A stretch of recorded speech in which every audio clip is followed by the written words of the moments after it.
programa Sua Voz, Sua Vez, Seu Voto, da Rede Todo Dia, entrevista oficialmente os candidatos a deputado estadual e federal da região, para saber das suas principais propostas.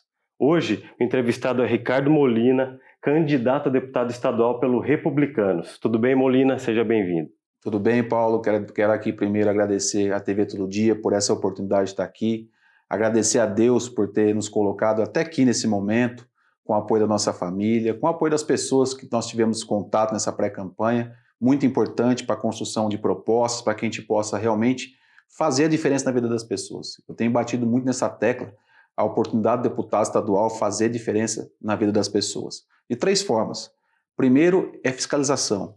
Da mesma forma que o vereador fiscaliza o prefeito, o deputado estadual ele fiscaliza o governo de São Paulo. Então essa é uma forma muito interessante. A segunda forma é a proposta de leis. Propostas de leis que realmente vão mudar a vida das pessoas. É a proposta que você faz lá na Assembleia juntamente com os deputados. E por fim, tão importante quanto a representatividade. Você representar pessoas, representar a sua região, cuidar de uma área principalmente onde você possa assumir a responsabilidade do elo de ligação entre o município e o governo de São Paulo. Então o deputado estadual tem sim como ajudar muito a população, nós estamos preparados para isso, não tenha dúvida nenhuma que nós queremos poder representar pela primeira vez, nunca tive a oportunidade de ter um mandato, poder representar aqui nossa região. Candidato, as eleições já começaram, a campanha já está na rua e, efetivamente, quais são as suas propostas para a saúde pública da região? Olha, eu fico muito tranquilo para falar de saúde, são mais de 15 anos dedicados à área de saúde, até hoje dedicados à área de saúde.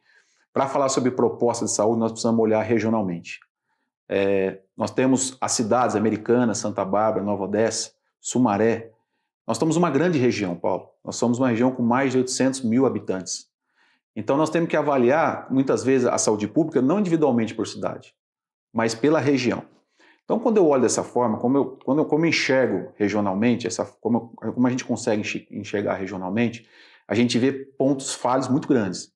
E aí eu posso apontar, por exemplo, a cidade de Santa Bárbara do Oeste, que não tem até hoje UTI neonatal, UTI para criança. Uma cidade com 220 mil habitantes, uma cidade que deveria já ter uma UTI neonatal. Então você vê que a cidade, além de prejudicada, a própria população, isso acaba envolvendo as outras cidades, porque existe a transferência, existe a remoção do paciente, né? E que infelizmente, às vezes, muitas vezes a gente não consegue as vagas necessárias, que é um outro assunto chamado CROSS. Então você tem a cidade de Santa Bárbara do Oeste com esse cenário, aí nós temos a cidade de Nova Odessa, uma cidade de Nova Odessa com 70 mil habitantes, mais de 117 anos, uma cidade que não tem UTI. Então você imagina, nessa região aqui de Americana, Santa Bárbara e Nova Odessa, 500 mil habitantes, duas grandes cidades com falta de uma condição de alta complexidade, que são as UTIs. Que isso é responsabilidade principalmente do governo do estado. Na saúde pública é importante citar que a responsabilidade do município é o primeiro atendimento, é a cirurgia eletiva, é aquele pronto atendimento. A cirurgia de alta complexidade, principalmente as mais avançadas, elas são feitas através do governo do estado. Então, quando a gente olha Americana, Santa Bárbara e Nova Odessa, de imediato, essas são as demandas. De que forma o deputado estadual pode ajudar isso? Através de recurso e parceria. Então, nós temos que procurar a Santa Bárbara do Oeste, sentar com o pessoal de Santa Bárbara, juntamente com a Santa Casa, que faz um trabalho excelente, assim como o prefeito da cidade, para a gente viabilizar essa UTI. Porque ela precisa ser viabilizada não só com relação a equipamentos, mas a manutenção dela. E hoje, quando você tem uma UTI cadastrada no Ministério da Saúde, você tem uma remuneração para isso. Então é viável se manter uma UTI financeiramente, sem contar as vidas que já foram perdidas. A mesma coisa para a situação de Nova Odessa, que precisa ter a UTI. Quando eu falo UTI, precisa ter os outros equipamentos envolvidos. Então, esses, na minha opinião, são ações que, independente do mandato, já tenho obrigado, e eu tenho certeza que, com a nossa possível vitória, a gente possa acelerar isso, porque, independente do governador, o deputado estadual, ele tem uma verba, que a gente chama verba impositiva, que ele escolhe para onde vai. O deputado estadual hoje ele tem em torno de 8 milhões por ano para distribuir conforme a sua necessidade, principalmente dos municípios. Então, isso dá para ser feito. Eu não falaria aqui coisas que não dá. Estou falando coisas que dá para ser feito porque o investimento para a UTI, em torno de 800 mil equipamentos de UTI se monta hoje. Então, dá para ser feito. Então, com relação a casos emergenciais, na minha situação, eu vejo dessa forma. E aí você tem um outro problema que chama o CROSS, que é o Centro de Regulação de Atendimento à Saúde do Governo do Estado. Então, quando as cidades ela tem esse primeiro atendimento e você tem uma alta complexidade, ou até mesmo não tem UTI, como o caso de Santa Bárbara do Oeste e Nova Odessa, ele vai para uma fila, chama fila do CROSS. O pessoal que passa por isso sabe o quanto é angustiante isso. E essa fila é o Estado que determina onde você vai ser atendido. Então, para isso, ele precisa liberar espaço em algum lugar para que a pessoa possa ser atendida numa forma de urgência, de cirurgia cardíaca. E essa fila do CROSS ela é muito angustiante por 2 motivos. Hoje, aqui na região metropolitana de Campinas, nós temos mais 70 mil pessoas na fila do CROSS. É um número muito alto e totalmente desproporcional ao que precisam as pessoas. Então, você imagina 70 mil pessoas, onde essas pessoas são protocolos e não tem uma clareza de quanto tempo vai demorar. Isso é o que talvez mais incomoda, porque você tem que esperar. Você não tem um tipo de previsão para isso. Então tem pessoas que já tive a oportunidade de conversar, que recebeu uma ligação que o marido poderia ir lá fazer cirurgia, mas ele tinha falecido há 2 anos. Então, o que no meu entendimento tem que ser feito é primeiro estruturar as cidades. Como eu falei de Santa Bárbara do Oeste, como eu falei da cidade de Nova Odessa, isso ajuda também a cidade americana. Porque muitas vezes a transferência vem para a cidade americana. Então, você olhando regionalmente, você começa a equilibrar as regiões, você começa a equilibrar o atendimento. E aí, à medida que você equilibra, você consegue ter um fluxo de atendimento. Mas o CROSS também tem que andar. E para o CROSS andar, você tem que melhorar a estrutura de alta complexidade. Tem que ter mais leitos disponíveis, tem que ter mais centros cirúrgicos disponíveis. Se as pessoas estão na fila, é porque elas precisam do atendimento. Então, precisa ser atendido. Então, precisa ser encarado de frente isso.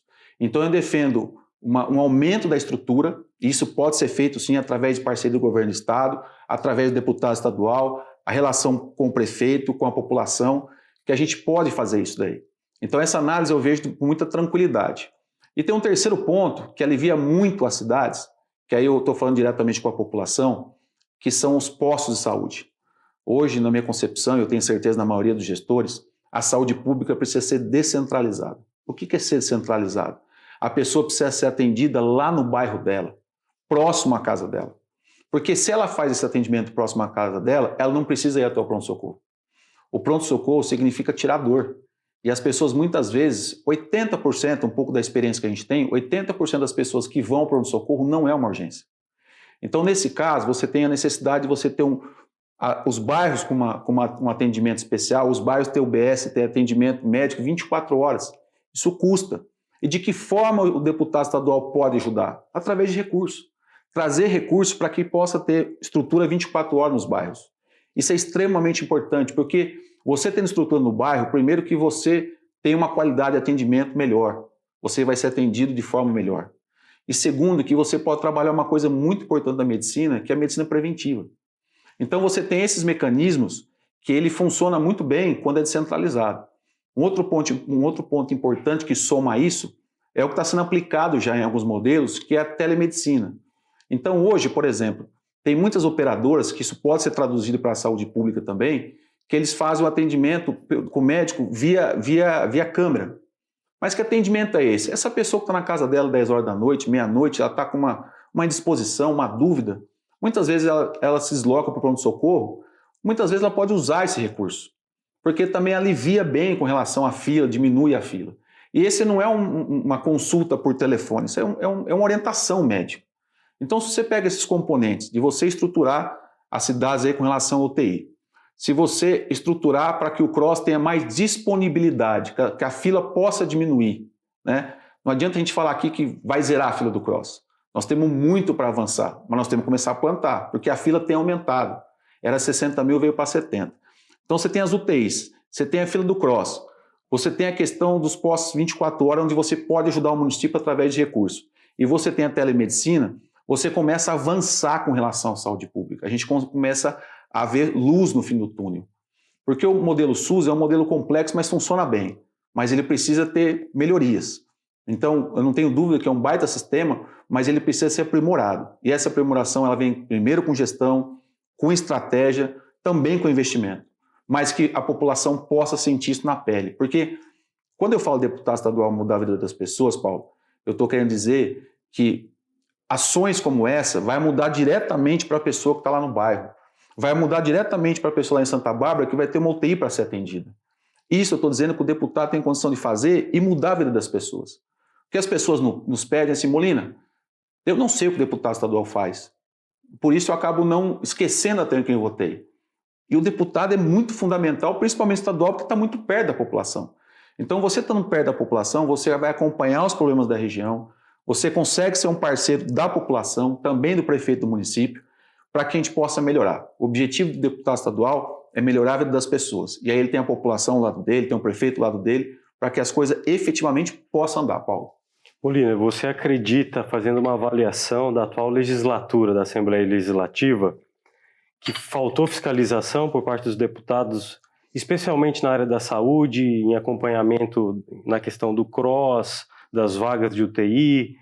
Qual a sua avaliação sobre a fiscalização dos deputados estaduais de São Paulo? Na minha concepção, eu não quero aqui julgar os deputados que até hoje estão lá, né, porque eu acredito que cada um deles fez a sua parcela, mas eu entendo que não foi feito um trabalho dedicado a isso. Eu estou falando especificamente a região metropolitana de Campinas. Então nós precisamos reunir as lideranças políticas aqui da região junto com o governo de São Paulo e colocar um planejamento. Porque não adianta também a gente sair fazendo, nós temos que fazer um planejamento em 4, 6, 8 mãos para que a gente possa avançar. O que eu acho que faltou, na minha opinião, viu, Paulo, é a gente ter essa organização regional, alguém puxar essa responsabilidade. E essa responsabilidade tem que ser puxada pelo deputado. Porque o prefeito está olhando pela sua cidade. E muitas vezes, por exemplo, se você coloca uma UTI na cidade de Santa Bárbara do Oeste, a Americana acaba sendo beneficiado, porque as pessoas não são transferidas mais para cá. Então, mas o prefeito não tem autonomia de fazer isso com relação a outra cidade. Então, na minha concepção, o que falta é puxar a responsabilidade. É bater no peito e falar, vamos resolver esse problema? Não é fácil. O mais fácil é ver que não está acontecendo, mas está acontecendo. E para isso você tem que viver na região. Porque quando o deputado ele continua vivendo na região, ele está andando na rua e ele está ouvindo o que está acontecendo. Então, essa percepção tem que continuar quando o deputado ganha uma eleição, continuar na rua. Porque aí você realmente começa a sentir que as coisas estão piorando. Então, eu acho que o que faltou exatamente foi foco. Eu acho que foco para resolver o problema. Se teve algum deputado, eu aqui desconheço, e já peço antemão desculpa se por acaso já teve, deputado que puxasse essa responsabilidade e falasse, vamos sentar para resolver o CROSS? E aí não é sozinho. Você tem que envolver outras autoridades, municípios, governo do estado, a D7, que é a diretoria regional, para a gente poder avançar com relação a isso. Você citou a questão da telemedicina. Hoje, na microrregião, apenas Hortolândia é pioneira em telemedicina. Não se ouve falar em Americana, Nova Odessa, Santa Bárbara. De que maneira você pretende contribuir para disseminar esse tipo de serviço? A própria experiência que a gente teve em operadora de plano de saúde, eu trabalhei em operadora em torno de 10 anos, operador de plano de saúde, e nós tivemos essa implantação da telemedicina. No começo, um pouco, como é que eu posso dizer, um pouco de resistência para ambas as partes, né? O próprio médico, de repente, que sempre fez um atendimento presente, o próprio cliente que não se sente, o paciente que ele não se sente, de repente, seguro, isso vai se quebrando. Então, a iniciativa privada, ela está bem avançada com relação a isso. Então, é de sabedoria que quanto menos você tirar a pessoa da casa dela para levar um pronto atendimento, é melhor. Obviamente, se ela precisar, tem que ir. Então, a gente quer levar essa experiência que a gente teve já com a implantação da telemedicina e levar junto isso à Secretaria de Saúde, trazer experiências como a própria cidade de Hortolândia, como você mesmo disse, para a gente implantar isso. Porque, Paulo, volta a repetir, 80 pessoas que vão ao pronto-socorro, eles não precisariam estar lá. E eles vão muitas vezes porque não tem o posto de saúde no bairro dele e ele não tem esse tipo de consulta, desse atendimento rápido. E aí se desloca ao pronto-socorro. E o pronto-socorro, como eu disse, não é o lugar mais apropriado para fazer um tratamento adequado. É ali que se tira a dor, que se tira o risco de morte. Então nós precisamos fazer esse tipo de atuação e eu não tenho dúvida que a nossa experiência pode ajudar muito. E ainda falando sobre a questão da telemedicina, você já começa a estudar de que maneira é possível de fato implantar, se por uma legislação estadual que faça com que as prefeituras se adequem, e você pretende fazer esse tipo de estudo, esse tipo de levantamento, se eleito? A gente tem essa avaliação já.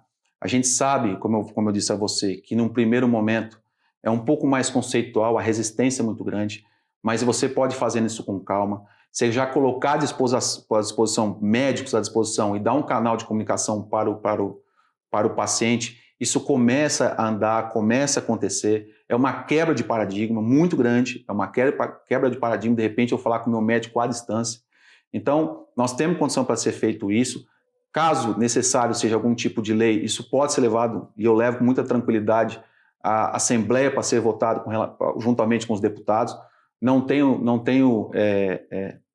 vejo nenhum tipo de resistência com relação a isso, pelo contrário, porque vai ser muito bom para o município.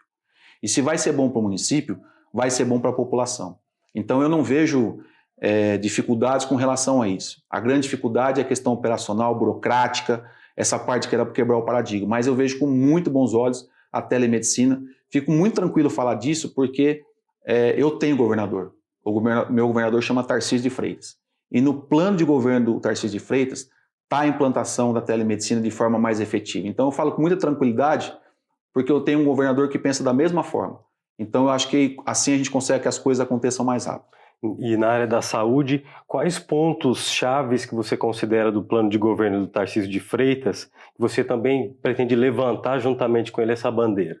Olha, nós temos uma situação, falando agora um pouco do estado de São Paulo, a gente vê muitas vezes a necessidade das pessoas pedirem um hospital.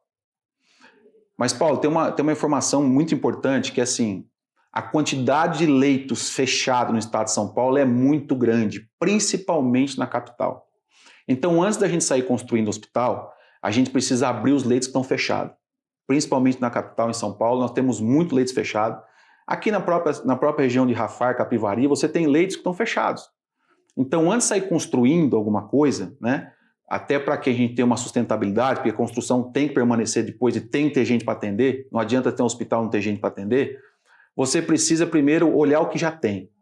E nesse momento o que tem é abrir os leitos.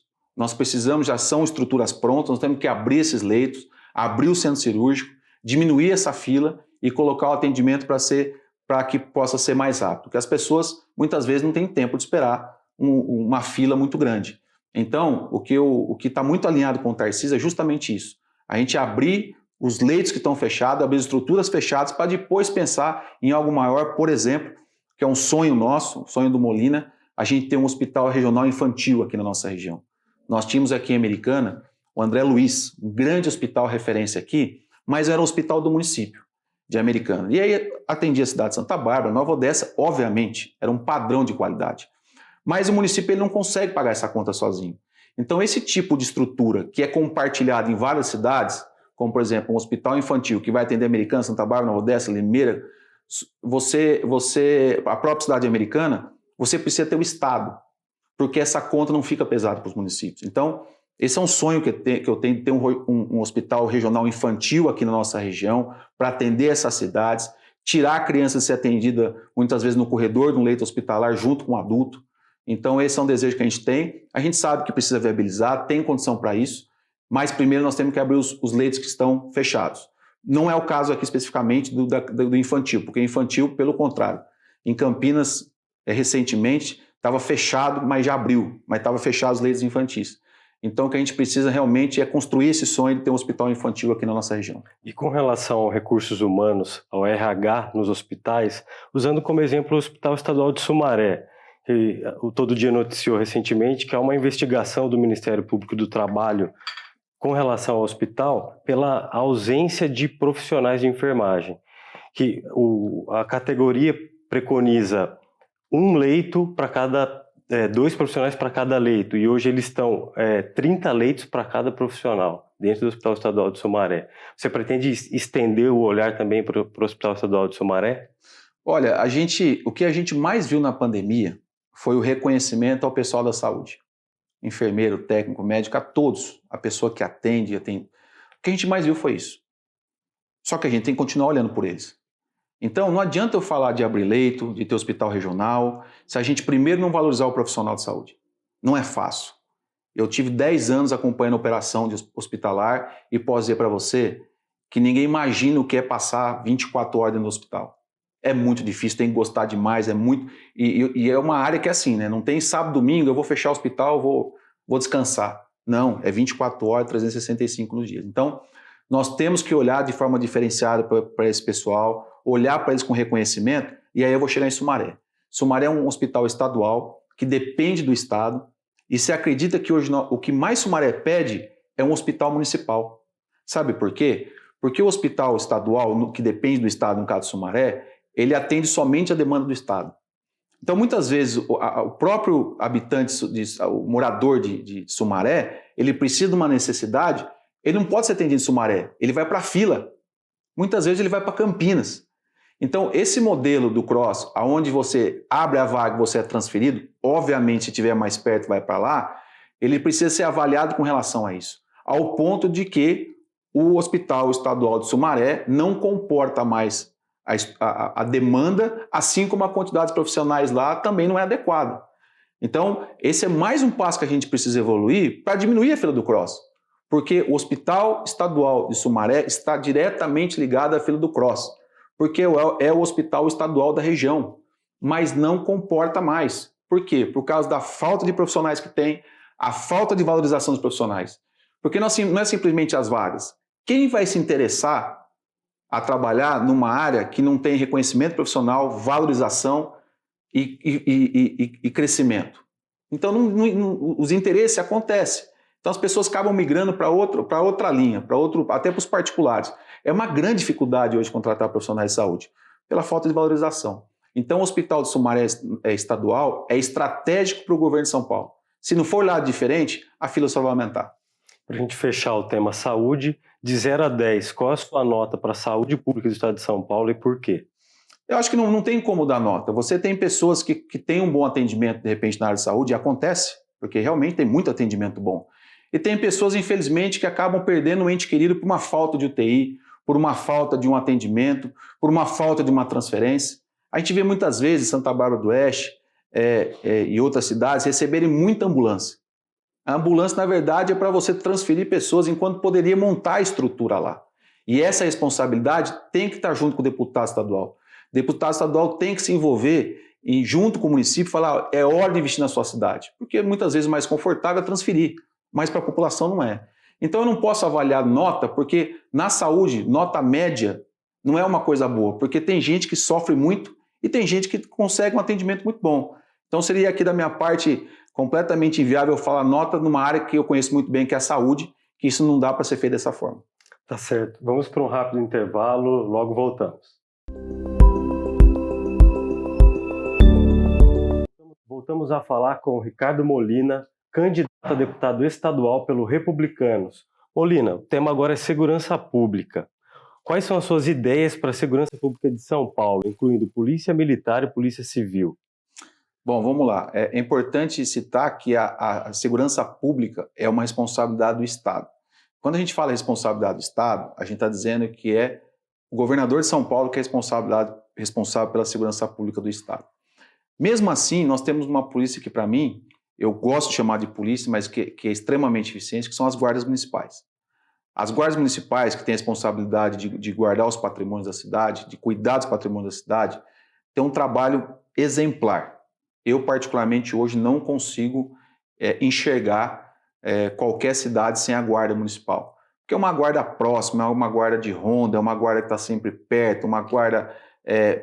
uma relação muito próxima, porque são pessoas que estão lá, são muitas vezes pessoas da cidade. Então, primeira coisa, não está na responsabilidade do Estado, mas para mim, eu sou um defensor da Guarda Municipal e eu particularmente acho que nós não podemos abrir mão nunca, pelo contrário, precisamos inclusive rever algumas coisas para que ele tenha mais liberdade para poder trabalhar. Aí nós temos a Polícia Civil e a Polícia Militar. Nós temos uma condição no Estado que primeiro é em relação à falta de efetivos. Por que essa falta de efetivo acontece?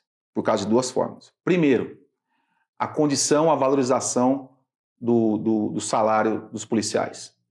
O Estado de São Paulo, apesar de ser o estado mais rico do Brasil, o Estado de São Paulo é o quinto pior salário do Brasil.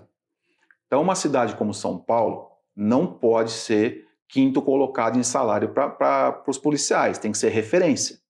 Assim como os professores é o 13º pior salário do Brasil.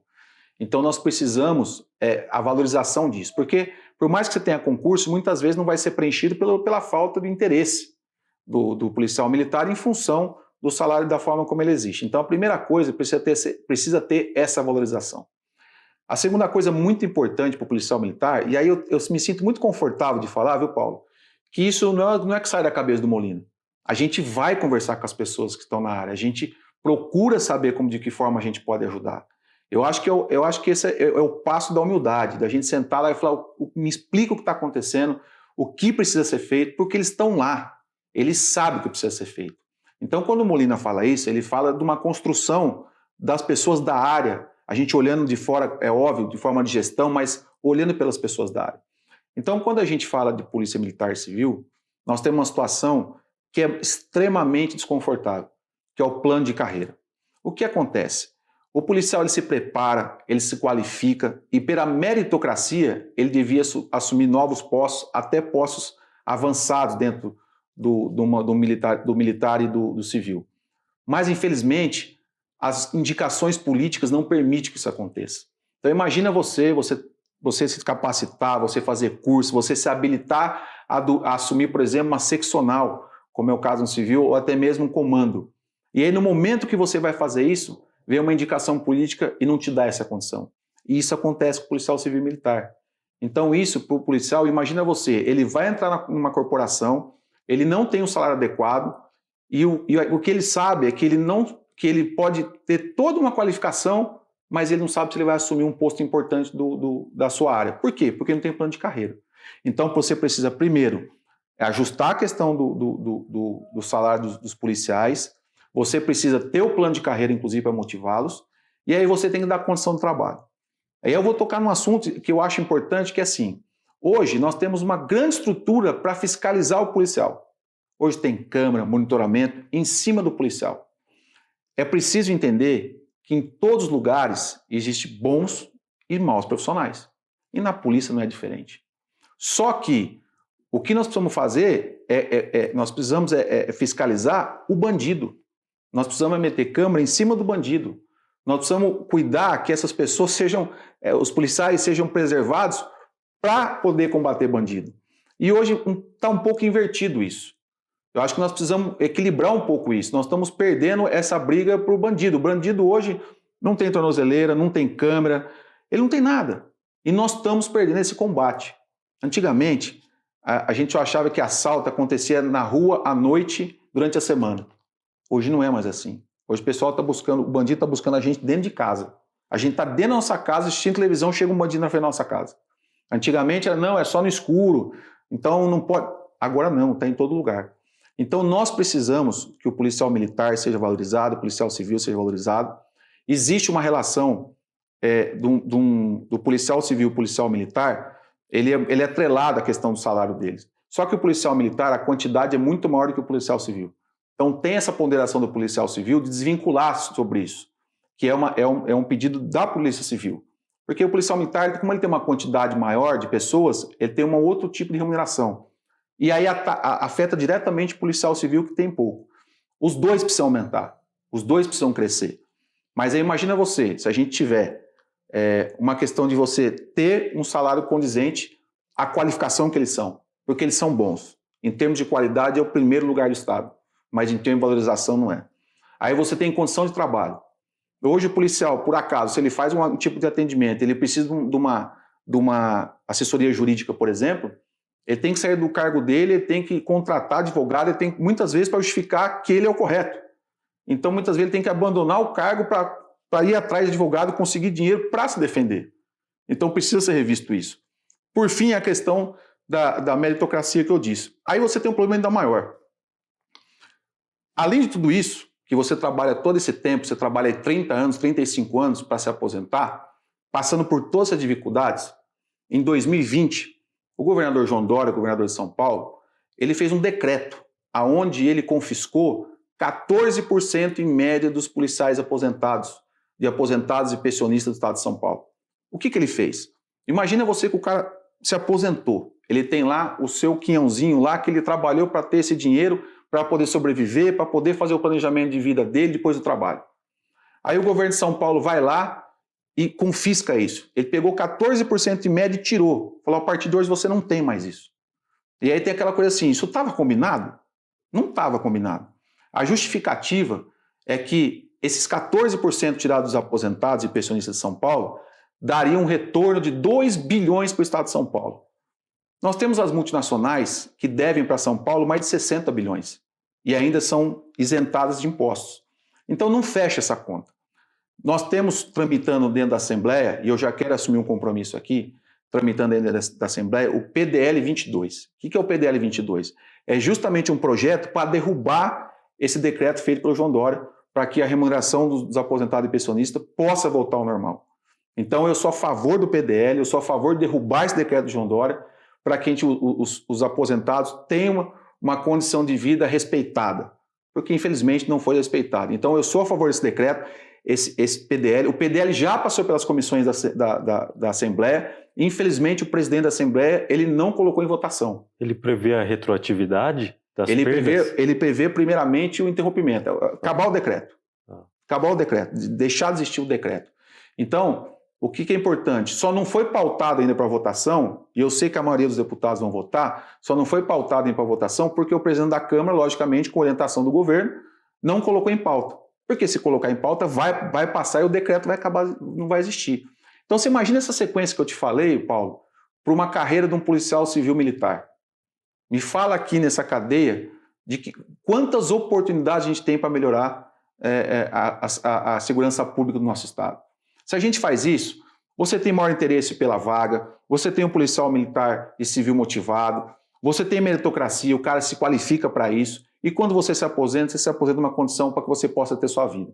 Então são esse conjunto de coisas que faz com que a gente possa ter o nosso policial militar e civil de forma muito mais motivada, envolvida, valorizada e melhorar a segurança pública. Não dá para pensar em melhorança pública se a gente não tem uma estrutura de recursos humanos, de motivação, de meritocracia, para nenhuma área, não é só segurança. É difícil trabalhar assim.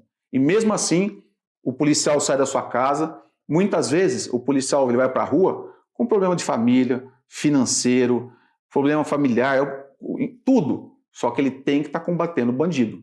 Ele não tem como chegar na frente do bandido e falar, eu não vou, eu não vou fazer isso aqui porque eu estou com um problema em casa. Ele tem que combater. Ele não tem folga para pensar se ele vai ou não vai. Então, são heróis, precisam desse reconhecimento pelo que fazem e o que principalmente deveriam estar recebendo, deveriam estar trabalhando e principalmente poderiam estar dando resultado no nosso Estado. Candidato, quem efetivamente propõe a valorização salarial dos profissionais de educação e de segurança é o governador do Estado. Ele é o autor do projeto de lei que é enviado para a Assembleia para os deputados aprovarem ou rejeitarem. Sim. O plano de governo do Tarcísio de Freitas já definiu, já destacou que tipo de valorização, percentual e qual é o seu apoio com relação a isso? Tudo que eu tenho dito aqui, Paulo, é importante você tocar nesse assunto, que tudo que eu tenho colocado aqui já é de conhecimento do Tarcísio e muito dessas condições já estão no plano de governo dele. Inclusive obras paradas aqui da nossa região que a gente conhece muito bem. Então, efetivamente não existe um percentual, mas como o Tarcísio é um cara que conhece muito bem esse segmento, tanto militar como civil, ele sabe dessa realidade. Então, ele sabe que vai ter que trabalhar com relação a isso, é uma das prioridades dele, ele vai fazer isso porque isso aí já está no plano de governo dele. Então, eu me sinto muito confortável em falar isso, porque nós tivemos um exemplo do governador João Dória, que também falou que ia fazer tudo isso pela polícia, e não fez. Mas agora estou falando de alguém que conhece a área e sabe como valorizar o profissional. Então, eu me sinto muito tranquilo de falar que com o Tarcísio, essas coisas que ficaram paradas vão andar. E aí, mais uma informação importante que você traz aqui para a gente com relação à presença do deputado nas votações. É importante citar, pessoal, que o governador de São Paulo, tudo o que ele faz, ou deveria fazer, ele passa pela Assembleia, passa pela aprovação dos deputados. Então, por exemplo, quando esse decreto do João Dória com relação ao confisco, ele passou na Câmara dos Deputados. Os deputados votaram pelo decreto, ou a maioria deles votaram pelo decreto. Então, tudo passa pela Câmara. Se hoje nós temos as coisas que aconteçam que não vão bem, de alguma parte tem responsabilidade da Assembleia. Quando eu falo Câmara, eu estou falando da Assembleia. Então, o deputado, ele tem um compromisso com a região, mas ele tem um compromisso com o Estado. Porque na hora de votar, ele tem que estar lá junto. Eu vou dar um exemplo para você aqui com relação à redução de impostos. O Tarcísio é muito claro que nós precisamos ser mais competitivos na relação aos tributos. E aí fala, poxa, mas vai abrir mão de tributo? Não, ele vai aumentar a competitividade, ele vai aumentar a geração de emprego. Se você tem uma questão que é a redução dos tributos, você se torna mais competitivo. Por que eu estou falando isso? Porque para você reduzir imposto, você precisa levar esse assunto para a Assembleia. E olha o que aconteceu de engraçado. Lá em Brasília, para reduzir o ICMS dos estados, que é o imposto sobre a gasolina, teve que aprovar na Câmara dos Deputados e no Senado. E teve gente que votou contra. Então você precisa ter deputado também que tem uma coerência com o Estado, que tem um olhar pela população. E não votar contra por ser simplesmente oposição ou situação. Em votar pela população. Afinal, nós somos eleitos lá para isso. Não para votar porque o chefe pede ou votar contra porque eu não gosto dele. Nós temos que votar o que é melhor para a população. Tá certo. Bom, Molina, agora o tema é livre. Escolha um tema de alguma proposta que você julga relevante sua que você gostaria de destacar, fora da área de segurança. Olha, eu vejo o momento, essa eleição, nós vamos passar 2022, uma eleição bastante importante para o país. E aí eu trago uma mensagem importante com relação a posicionamento. O deputado estadual, federal, de forma geral, o governador, ele precisa ter um posicionamento muito claro de quem está ao lado, de quem ele vai caminhar ao lado. Então eu tenho um posicionamento muito claro, eu não escondo isso. O meu governador chama Tarcísio de Freitas. O governador que é do meu partido, que é o Partido Republicanos, que é o número 10. Então eu me sinto muito tranquilo em falar que o Tarcísio, ele é o meu governador e é por ele que eu vou lutar. Esse é o primeiro ponto. Eu me sinto muito bem com relação a isso, não só pelo ser do meu partido. Imagina você se nós fôssemos para a eleição do Estado de São Paulo sem o Tarcísio candidato. Olha a situação que a gente se encontraria. A importância do Tarcísio nesse processo. Um cara que mostrou em 3 anos e meio, só no Ministério da Infraestrutura, a sua capacidade de realização. Ele tem toda uma carreira política dentro do governo e fez por merecer. Então o Tarcísio, ele é uma pessoa bastante discreta. Ele não está preocupado em cortar fita de lançamento de obra. Ele está preocupado em entregar a obra. Ele foi o ministro que teve menos recursos para trabalhar dos últimos tempos no Ministério da Infraestrutura. Mesmo assim, ele fez grandes realizações. De que jeito? De forma criativa. Então ele terminou as obras que já tinham começado, ele fez leilões que precisavam ser feitos. Então eu me sinto muito tranquilo com o Tarcísio porque casa com o que São Paulo precisa. São Paulo está há 28 anos na mão de uma estrutura política. E eu tenho absoluta certeza que até eles entendem que é o momento de mudar. É importante que dê oportunidade para que outro governador possa assumir, inclusive para nível de comparação. Nós não podemos passar mais 4 anos sem entender o tamanho que São Paulo pode ser. E eu tenho um presidente. O meu presidente chama-se Bolsonaro. E eu explico por que isso. Nós tivemos o Fernando Henrique, que ele fez 8 anos de mandato. Depois nós tivemos o Lula, que ele fez 14 anos de mandato. Ele fez os 8 dele e os 6 da Dilma. E nós tivemos o Bolsonaro em 4 anos. Então eu acho que não só pelo que ele fez, não só pelas coisas que ele acertou, mas que ele possa ter a oportunidade de ter mais 4 anos, como todos os outros tiveram. Então ele teve um começo de gestão bastante turbulento, também como foram os demais, mas o dele teve um pico a mais em função da pandemia. Ele cometeu erros nas falas, eu sei disso, ele comete erros nas coisas que ele fala, mas muita coisa que ele fez melhorou. Então se você pegar, por exemplo, as estatais que estavam quebradas, estatais Petrobras, a própria Eletrobras, os Correios que estavam quebrados, passíveis inclusive de ser vendidos, começaram a dar lucro. Como é que a mesma estrutura, a mesma empresa, a mesma estatal, que são funcionários concursados, como é que de repente começa a dar lucro? Então tem méritos em cima disso. Então é por essa forma que eu entendo que é importante que o Bolsonaro fique mais 4 anos. Por que eu estou dizendo isso, viu, Paulo? O nosso eleitor pergunta, e muitas vezes o deputado, o candidato a deputado, com medo de perder voto, ele não é transparente com a população. Ele não é um cara que seja fiel às suas crenças. Então eu estou muito tranquilo com relação a isso, a posição que eu tenho. Eu não posso esconder meu governador debaixo do braço, não vou falar quem é meu presidente. Não, essas são as circunstâncias. E eu sou transparente com relação a isso. Eu tenho governador e tenho presidente, não escondo meu partido é o Republicanos. A única filiação que eu tive até hoje, desde 2018, foi Republicanos. Até hoje é o partido que eu estou lá, tenho muito carinho e respeito. Sou presidente do partido aqui na cidade americana. Temos um trabalho regional bastante interessante. Temos andado lado a lado com o Tarcísio, essa pré-campanha mostrou isso, que nós tivemos lado a lado com o Tarcísio, não foi nenhuma nem duas vezes que o Tarcísio esteve na cidade americana. Tivemos a felicidade de ter em Americana em abril a motociata que nós recebemos aqui o presidente do Brasil e o futuro governador de São Paulo, Tarcísio de Freitas, algo que podia ser impensável, mas queira ou não, goste ou não, o presidente do Brasil esteve na cidade americana. No Clube dos Cavaleiros ele esteve lá na cidade americana. Eu acho isso extremamente importante para a valorização da cidade. Também ele teve outra oportunidade na Festa do Peão, teve aqui em Sumaré. Então o Tarcísio é um cara que teve mais presente do que o próprio João Dória, que pouco passou por aqui. Então, por isso que eu fico muito tranquilo falar do Tarcísio, porque nós temos um alinhamento político, nós temos um pensamento muito próximos, somos engenheiros, inclusive, somos, inclusive, praticamente da mesma idade. Ele tem uma capacidade muito exorbitante além da minha, eu tenho aprendido muito com ele, isso me dá a condição de poder andar ao lado dele e por isso que o meu governador é Tarcísio de Freitas. Molina, faça suas considerações finais e deixe seu recado para o eleitor. Primeiro eu queria de novo agradecer a TV Todo Dia por essa oportunidade, agradecer a Deus pela sabedoria, principalmente pelo caminho que tem traçado na nossa campanha. Ao eleitor nós fizemos uma pré-campanha muito importante, para quem muitas vezes acha que a pré-campanha não tem importância, mas esse é o momento que você fica mais próximo da população para ouvi-los.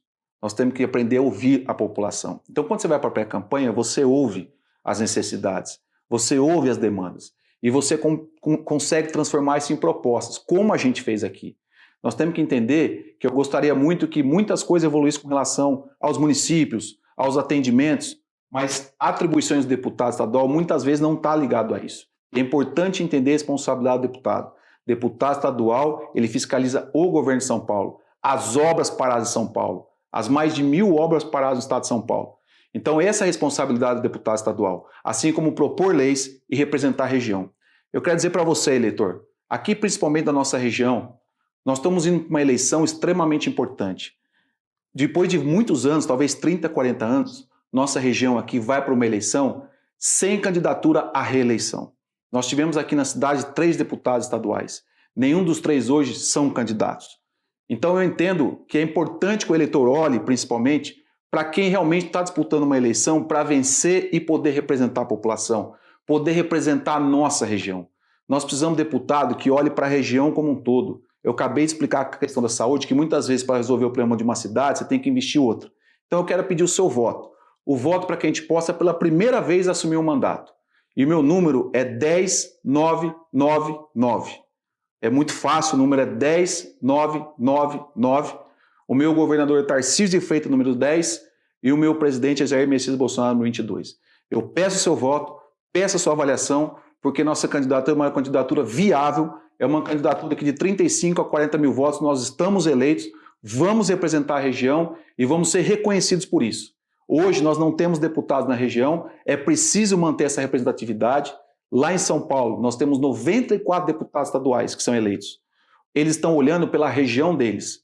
E quem vai olhar pela nossa? Então nós temos que olhar de forma muito criteriosa isso para que a gente possa representar a região.